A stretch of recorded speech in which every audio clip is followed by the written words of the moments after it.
ada Edi Giom atau patron di Sumatera Barat ini, kacak langan laba langan, kacak bati laba bati.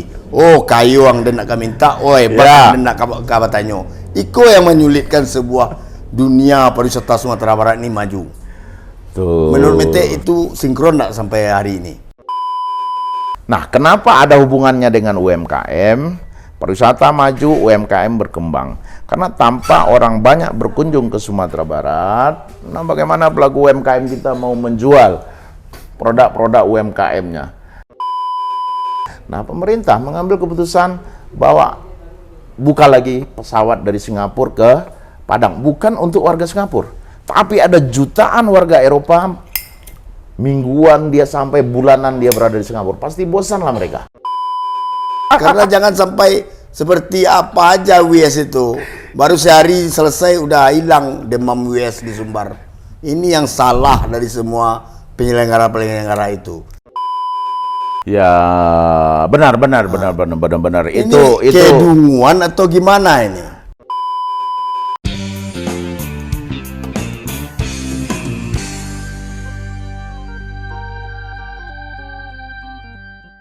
Showtime, ngopi toat, ngobrol pintar bareng toat.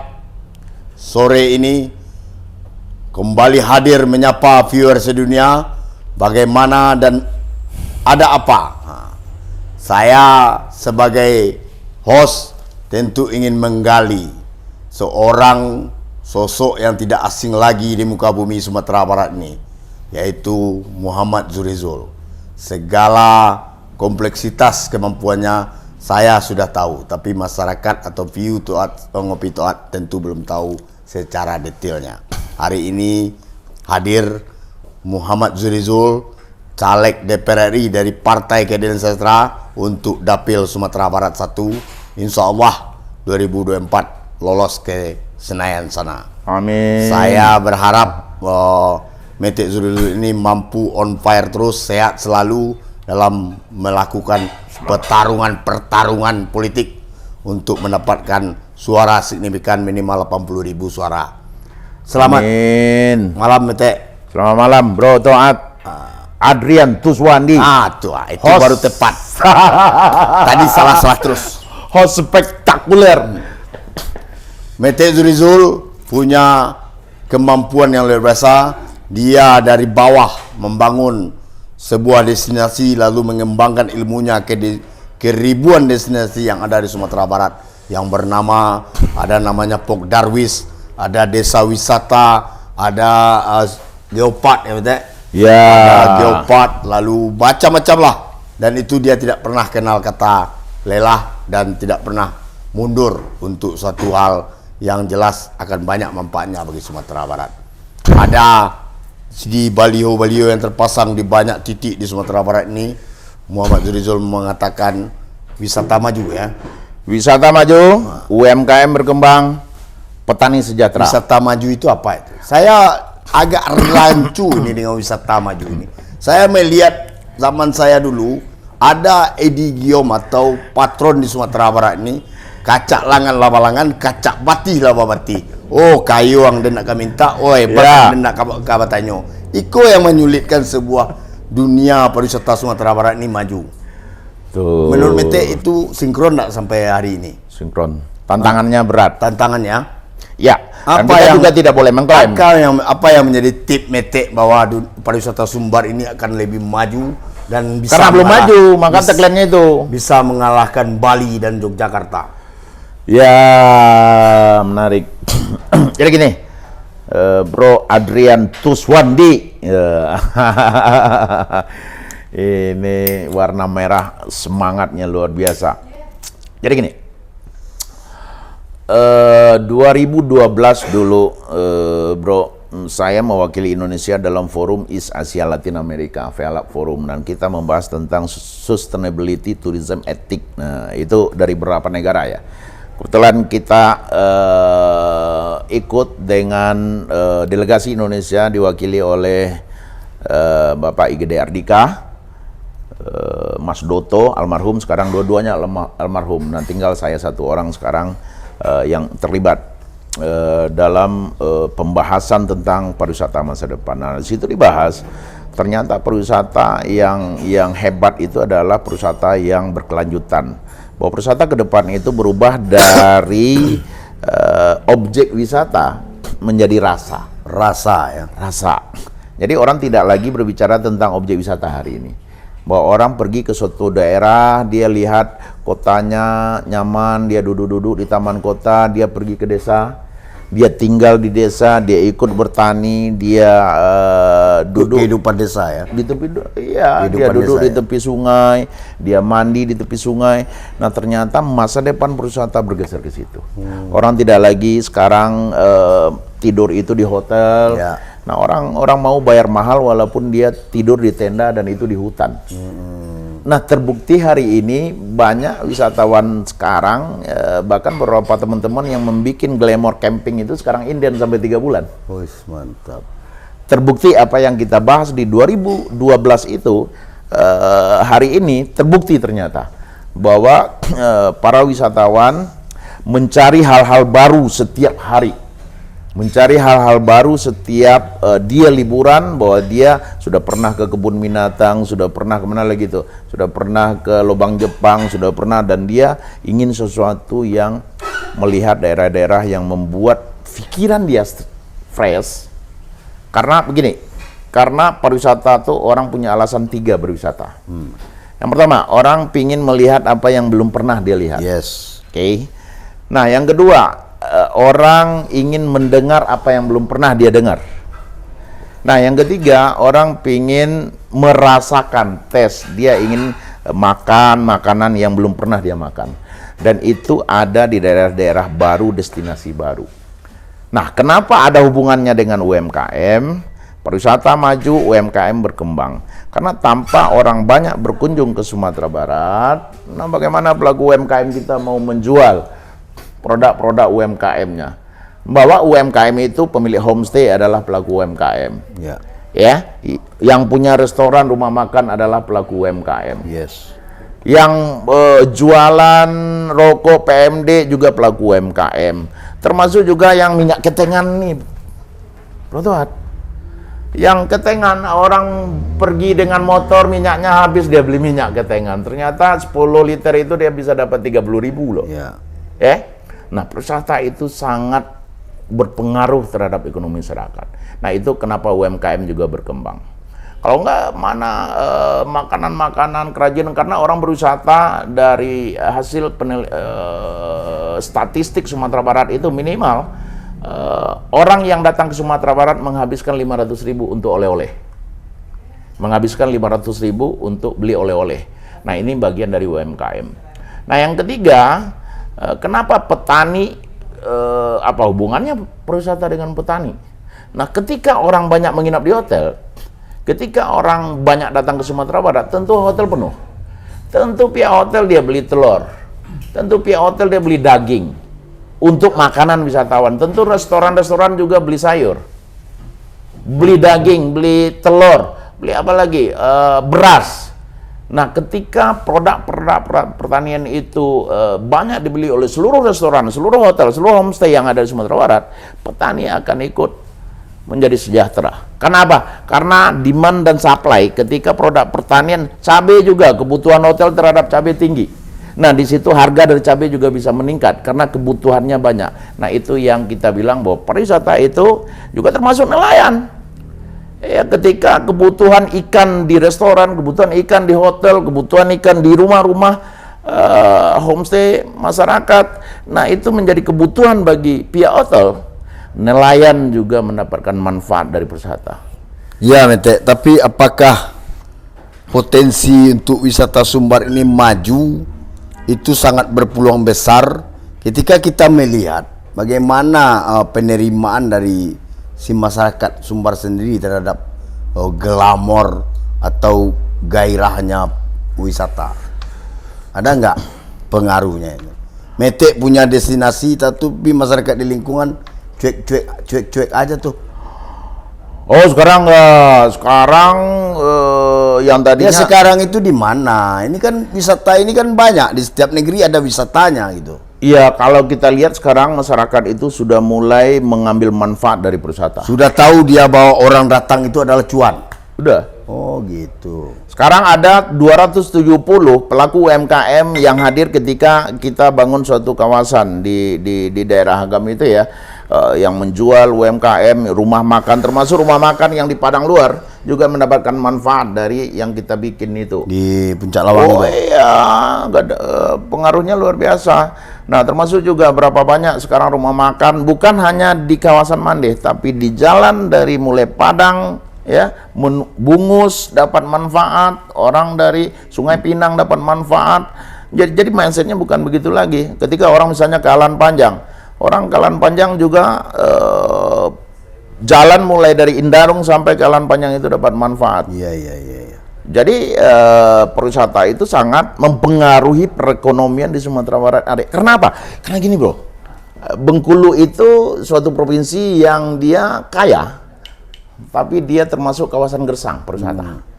Jambi dia orangnya kaya, tapi daerah itu minim pariwisatanya. Riau kaya, Kayak Belinda dia itu. nah kaya Belinda, tapi dia sedikit kawasan wisata. Ya, Dia kalau gersang. udah libur Jumat Sabtu Minggu aja udah penuh ini. Nih bro, Padang. apalagi kalau tol itu sampai di perbatasan 50 kota saja bro, ya, itu Sumatera Barat ini harus siap-siap. Generasi muda, nah ini diingatin ya, generasi muda siap-siap cari destinasi wisata yang baru sekarang. Karena orang sudah bosan ke tempat ini, dia cari lagi tempat baru. Ya, teman-teman Podarwis cari tempat-tempat destinasi baru sekarang. Nah, ketika Mete menjargonkan, membranding diri sebagai salah satu tokoh yang ingin wisata Sumatera Barat ini maju, lalu Mete sampai ke DPR RI, apa sih yang akan Mete perbuat di sana? Toh regulasi untuk memajukan sebuah pariwisata di sebuah daerah itu sudah lengkap kayaknya. Ya, banyak adik-adik kita itu di Podarwis, di desa wisata itu Tidak dapat dana APBN. bukan begitu. Mereka itu sebetulnya orang Minang sampai gitu, Bro Adrian, rumah nampak jalan tidak tahu. Jadi yang mereka butuhkan itu adalah pendampingan berkelanjutan sampai program mereka itu jadi. Nah, teman-teman bilang selama ini Maete kasih spirit, kasih kami semangat aja terus, tapi ternyata ketika terkendala dengan anggaran kita tidak bisa berbuat apa-apa. Ini bukan anggaran untuk ke destinasi itu ya, menggairahkan, tapi ada sarana dan prasarana yang harus disiapkan. Itu dia, menyiapkan SDM-nya, sarana prasarana, dan itu membutuhkan juga anggaran. Nah, sekarang jangan lagi berikan semangat aja. Nah, besok kalau insya Allah kalau Tuhan izinkan kita bawa motivasi, sekaligus kita bawa program untuk adik-adik kita. Sadap. Ini untuk melanjutkan program ya, berbeda. Ini untuk melanjutkan program yang sudah kita bikin. Jadi beda berjanji dengan melanjutkan program, itu beda bro. Perilaku masyarakat di daerah wisata, kata Mete tadi, sudah banyak berubah. Lalu wisata Sumbar ini sangat-sangat berpotensi untuk lebih maju lagi ketika ada sokongan motivasi sekaligus program sekaligus stimulus dana dari APBD maupun PBN, ya kan? Nah, kalau seandainya wisata Sumbar ini yang kata Mete tadi itu bisa di-grid lebih maju lagi, itu pangsa pasarnya kemana aja itu? Nah, ini yang kita lagi bahas sekarang. Yang jelas turis asing pasti enggak di Sumbar. Nah, karena di Sumbar nggak bisa pakai ting top. Ini yang akan kita fokus sekarang, kebetulan 2 hari. Apakah identik wisata itu dengan seks? No. Jadi hari ini saya kebetulan tanggal 14 akan presentasi di Kementerian Pariwisata. Ya. Radian. Nah, itu yang akan kita bahas tentang roadmap pariwisata Sumatera Barat. Arahnya kemana? Nah, roadmap pariwisata Sumatera Barat Wisata ini religi, kita memasar kemana? Kita batuk dulu segmen pasarnya. Kita pasar wisata apa yang akan kita ambil untuk Sumatera Barat? Yes. Timur Tengah kah, Eropa kah, Cina kah, atau Asia Tenggara kah? Itu yang kita akan presentasikan sebelum dijadikan perda, gitu ya. Nah, setelah itu ketika misalnya kita memilih segmen pasar kita ini Timur Tengah, maka pemerintah, Pemprov dan Pemkab Pemda harus menyiapkan amenity. apapun sarana yang dibutuhkan oleh wisatawan Timur Tengah. Bahwa orang Timur Tengah itu toiletnya harus bintang 5, disiapkan. Masyarakat diedukasi dengan sesuai dengan apa yang diinginkan oleh masyarakat Timur Tengah. Bahwa di Sumatera Barat juga harus ada Arabic food. Ya, tidak mungkin mereka dikasih rendang terus, tidak mungkin. Bahwa di Sumatera Barat kita juga siapkan Arabic guide. Yes. Ya, bahwa di Sumatera Barat juga disiapkan Arabic cafe, dan mereka menginginkan orang apa yang disenangi oleh orang-orang Timur Tengah itu kita siapkan. Itu peluangnya besar ya? Itu yang sedang dalam kajian hari ini. Kita belum memutuskan segmen pasar mana yang akan kita ambil. Nah, misal kita mau masuk Cina daratan ini, seperti Bro Adrian terlibat waktu itu juga membantu turis dari Cina ya, Yunan waktu itu. Ya, Yunan. Ini host yang banyak membantu perwisata ini. Mudah-mudahan sehat sampai selalu. Di demo. Ya. Sampai di. Nah itu ketika kita mengambil Yunan daratan, Bro, bahwa Sumatera Barat akan menyiapkan amenity, accessibility untuk itu. Apa yang disenangi oleh orang-orang Cina daratan. Nah, mereka suka pantai, mereka suka danau, mereka suka laut, bahwa itu diprioritaskan menjadi amenity. Dan bagaimana pemerintah ke depan supaya mengambil direct flight dari Cina daratan itu langsung ke Kota Padang. Jadi segmen pasar itu mempengaruhi nanti kebijakan pemerintah mengambil keputusan. Nah, misalnya kalau misalnya cuman Malaysia, tetap Malaysia, Singapura itu yang menjadi segmen pasar, bukan lagi warga Singapura yang kita sasar. Tapi ada jutaan orang Eropa yang berada di Singapura. Nah, bagaimana travel agent yang ada di Sumatera Barat bekerja sama dengan travel agent yang ada di Singapura? Bahwa kalian nggak bosan ini di Singapura ini 2 hari cukup, setelah itu kalian nyebrang. Nah, pemerintah mengambil keputusan bahwa buka lagi pesawat dari Singapura ke Padang, bukan untuk warga Singapura, tapi ada jutaan warga Eropa, mingguan dia sampai bulanan dia berada di Singapura, pasti bosan lah mereka. Tapi aman nggak ke Sumbar bagi mereka? Itu Sumbar ini sudah identik dengan kekuatan daerahnya yang religius itu. Itu yang harus disiapkan. Ketika itu disiapkan, ketika kita mematok segmen pasar Eropa, bahwa tidak serta-merta hari itu langsung menerima tamu. Ini disiapkan dulu, nggak ada lagi yang meleak-leak, yang tidak disukai oleh orang-orang itu. Ya, kalau wisatawan Cina dia nggak peduli lah, ya, nggak peduli dalam artian, tapi tidak terlalu saklek lah. Tapi Timur Tengah itu jangan kita menganggap wisatawan Timur Tengah seperti yang di Puncak, sebenarnya bukan itu. Bahwa ada warga negara kaya-kaya di situ. Ya, dia butuh suatu daerah yang indah, yang hijau, dan mereka spending money-nya tinggi. Masalah kita itu bukannya amenity-nya tidak memenuhi syarat, karena memang biasanya kelas hotel mereka itu bintang 5, Bro. Itu kalau Timur Tengah itu. Ya, di Padang ini apa yang mereka uang dia tuh paling tinggi di sedunia sekarang, orang Timur Tengah itu kalau belanja. Kalau dia shopping itu barangnya harus branded. Nah, disiapkan dulu. Mana mungkin. Sumatera Barat ini Starbucks aja baru kemarin. Alah, panjang itu prosesnya, Mete. Iya, kalau kan saya melihat itu hanyalah mimpi Mete aja itu. Mimpi Sumatera Barat. Toh sampai hari ini orang pakai tidur-tidur di pasir pantai yang indah. Yang indah itu di Sumbar tidak bisa dengan seenak semau dia, kan gitu kan. Nah, itulah halal tourism. Belum apa-apa dia pakai bra dan celana di dalam aja, itu ributnya sampai ke seantero dunia. Itu halal tourism. Pemahaman halal tourism itu salah, Bro.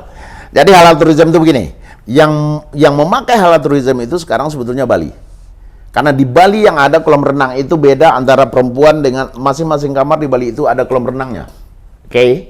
Ya, karena dia memfasilitasi orang-orang muslim ya untuk mempunyai kolam renang sendiri di vilanya.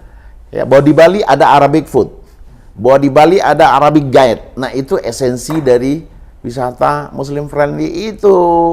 Bukannya berarti wisata halal itu adalah wisata yang friendly terhadap orang Muslim. Tuh dia, makanya Bangkok itu gencar sekarang wisata Muslim karena dia mengambil ceruk wisatawan yang dari Timur Tengah. Timur Tengah. Iya. Coba misalnya, Bro, yang harus wisata halal sekarang itu sebetulnya Muslim friendly itu Mentawai. Ketika Mentawai melakukan itu, maka orang-orang Riau akan datang ke Mentawai.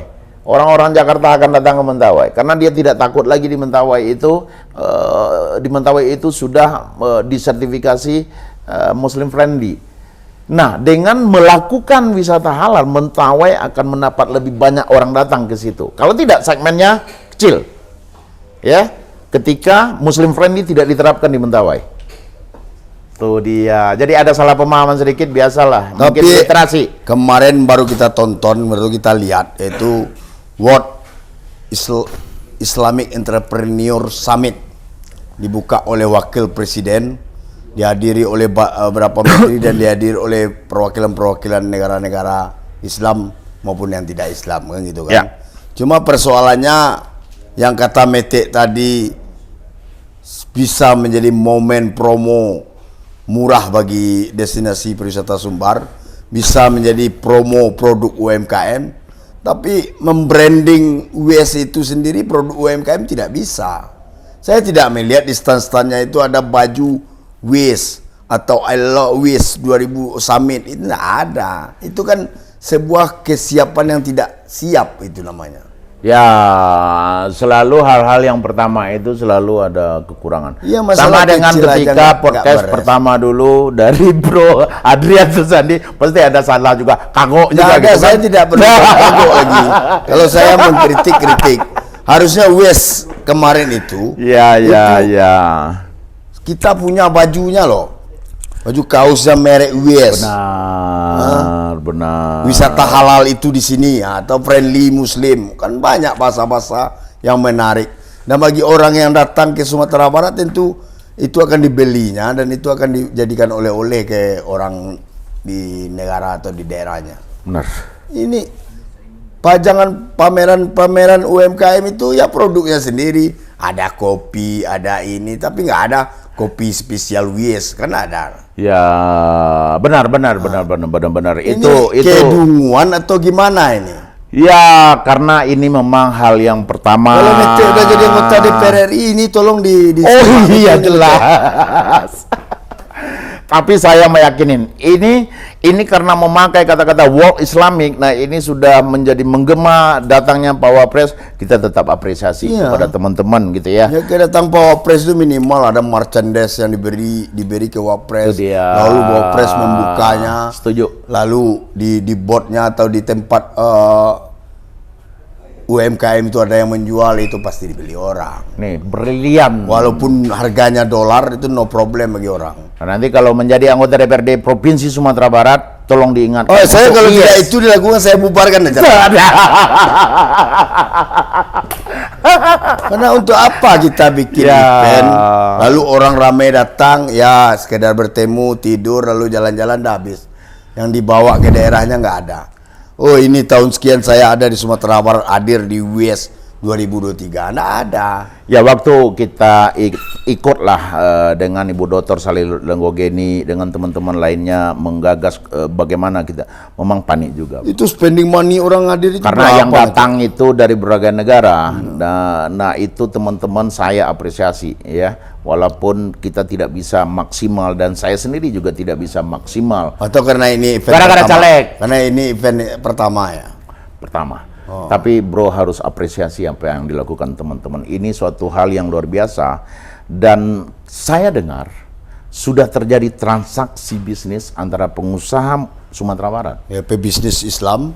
dan ini menjadi pintu gerbang pebisnis Sumatera Barat ke dunia global. Bercumbu dengan pebisnis dunia global ya. Dengan dana yang sedikit. Oh. Hanya berapa ratus juta. Itu nggak Tapi sampai bisa mengadakan nggak sampai puluhan miliar seperti pokir ini DPRD. harusnya tahun depan pemerintah provinsi harus anggarkan minimal 2 miliar sampai 3 miliar dengan dana yang tidak terlalu banyak, dengan dana untuk event lokal, tapi yang dilakukan itu event internasional. Nah, ini yang menjadi suatu apresiasi luar biasa kepada BPBD, kepada teman-teman yang terlibat di situ. Ada Daif juga, saya sebagai steering komite juga apresiasi apa yang kita lakukan ini akan kita perbaiki tahun depan. Oke, ngobrol pintar bareng Toat, banyak yang sudah kita obrolkan dan diskusikan. Kadang-kadang keras, kadang-kadang menjas, tapi itu adalah sebuah pengayaan dari literasi sebagai tagline-nya. Tunggu dulu, kalau menjadi anggota DPRD Provinsi Sumatera Barat Saya tidak besok, bicara, saya host. berapa? Saya host, saya tidak bicara. Tunggu dulu, berapa dianggarkan untuk WIS nanti? Kan yang menganggarkan DPRD Provinsi. Saya pikir saya itu kata orang 7 miliar, ambil 3 miliar. Asik. Jelas ya. Jelas. Karena jangan sampai seperti apa aja WIS itu. Baru sehari selesai udah hilang demam WIS di Sumbar. Ini yang salah dari semua penyelenggara itu. Saya berani debat sama dia. Saya sudah keliling Indonesia melihat event-event dunia. Ya. Dan itu punya branding, punya brand, punya apa? Sampai ke Labuan Bajo, Labuan MotoGP Bajo ya. saya, coba, ya. Labuan Bajo Ya, itu benar. Flores. Kalau MotoGP itu di Lombok. Toba kemarin itu. Iya, selalu kita bangga beli bajunya ya. Iya, benar. ini nggak ada, ini yang saya sayangkan. Tapi apa yang disampaikan Mete sebagai event pertama tentu menjadi sebuah pembelajaran. Event keduanya bahkan Pak Wapres sendiri juga mengapresiasi dan mohon terus dilanjutkan dengan ditingkatkan kan gitu. Nah, Jadi ada progres hubungan bisnis setiap tahun itu berlanjut terus ya, tidak habis. apalagi 2024 itu Muhammad Zurizul di Senayan, insya Allah. Amin. Menjadi trigger untuk meningkatkan dunia pariwisata Sumatera Barat. Ya, pariwisata maju, Ya. UMKM berkembang, Petani sejahtera. petani nelayan sejahtera, dan Sumatera Barat menjadi satu provinsi yang akan menggelar event-event dunia nantinya, menjadi MICE. Hotel-hotel kita siapkanlah diri dari sekarang. Dan Mete ini juga akan berjuang kalau melihat ceruk yang diambilnya dalam pemilu 2024 ini memang ngeri-ngeri sedap bagi caleg DPR RI lain. Kalau nggak mampu masuk ke dunia pariwisata, nggak mampu masuk ke UMKM dan ke petani dan nelayan, minggir saja di caleg DPR RI. Salut kita sama Muhammad Zurizul. Satu closing statement yang kami harapkan dari Muhammad Zurizul, pariwisata dan pemilu 2024. Ya, pariwisata ke depan itu adalah pariwisata yang menjaga alam. Bahwa pariwisata ke depan itu adalah pariwisata yang memberikan manfaat ekonomi terhadap masyarakat sekitar, masyarakat lokal. Dan yang ketiga, pariwisata yang diharapkan bersinergi dengan petani dan nelayan. betul, pariwisata yang diharapkan itu adalah pariwisata yang menjaga nilai-nilai budaya. Jadi bukan pariwisata yang merusak budaya. Nah, itu poinnya, semakin dia menjaga nilai-nilai budaya, semakin dia menjaga lingkungan, semakin dia menjaga sosial ekonomi dari masyarakat, pariwisata seperti itulah yang akan berkelanjutan dan dikunjungi oleh orang ke depan. Nah, itu yang pertama. Nah, untuk pemilu ke depan, bagi teman-teman mohon doa restu, ikut berjuang untuk perubahan Indonesia, ikut berjuang untuk terlibat bersama-sama dengan teman-teman yang lain. Kita memajukan pariwisata, UMKM, dan ada hubungannya kepada petani dan nelayan, karena itulah roh ekonomi dari masyarakat. Bahwa hari ini kita tidak bisa pungkiri bahwa masih ada ibu-ibu yang tidak bisa beli 1 liter beras untuk anak-anaknya. Bahwa hari ini kita tidak bisa pungkiri masih ada ibu-ibu, bapak-bapak kita yang masih menangis, tidak bisa mengirimkan uang untuk kuliah anaknya. Bahwa hari ini kita tidak bisa pungkiri bahwa banyak adik-adik kita yang sarjana, adik-adik kita yang sudah menghabiskan ratusan juta untuk kuliah, dia tidak bisa bekerja hari ini. Dia menjadi pengangguran hari ini. Nah, inilah yang menjadi perjuangan kita bersama. Mudah-mudahan apa yang menjadi penderitaan, yang menjadi kekurangan-kekurangan selama ini diperbaiki, dan yang baik dari pemerintahan ini tetap kita lanjutkan. Mudah-mudahan sampai di Senayan kita berjuang bersama-sama dengan teman-teman. Salut buat Muhammad Zurizul, caleg DPR RI dari Dapil Sumatera 1, partainya Partai Keadilan Sejahtera. Malam ini kita akhiri dan kita sama-sama berikhtiar, semoga ikhtiar Muhammad Zurizul ini diteruskan dengan doa dan takdir, biarkan doa dan takdir berperang di langit. Sukses. Amin. Assalamualaikum warahmatullahi wabarakatuh. Waalaikumsalam warahmatullahi. Mantap, Sama-sama sukses. Mantap.